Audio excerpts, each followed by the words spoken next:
Different items কী কী দেখি। মুচমুচে ভাজা ইলিশ, ভাপা ইলিশ, কচু পাতায় ইলিশ, সর্ষে ইলিশ, ইলিশ মালাইকারি, শাপলা ইলিশ, বরেন্দ্র ইলিশের ঝাল, আমরা ইলিশের টক। মাই গড। সো ভূমির ভেতরে এখন আমাদেরকে লাঞ্চ সার্ভ করা হবে। রব খুব এক্সাইটেড, অয়নাও। দেখা যাক আমাদের লাঞ্চে কি থাকছে।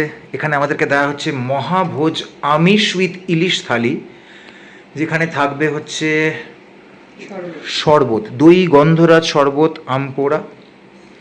স্টার্টারে থাকছে ফিশ ফ্রাই, চিকেন কাটলেট। ভাজাতে থাকছে আলু ভাজা, ঝুড়ি ভাজা, আলু ঝুড়ি ভাজা, বেগুন ভাজা, পটল ভাজা, মোরলা ভাজা, শাক। ওকে। ডালে থাকছে ভাজা মুগ ডাল, ভেজে থাকছে আলুর দম, ধোকার ডালনা, মানে আলুর দম দিয়ে এখানে ব্রেড দিয়ে যে গরম লুচি, ভালোই যাবে। নন ভেজে থাকছে মাটন কষা, সেটা দিয়েও লুচি খুব ভালো যাবে। ভেটকি পাতুরি, পোস্ত মুরগি, চিংড়ি মালাইকারি আর হিলসা ভাপে। হিলসা ভাপেটা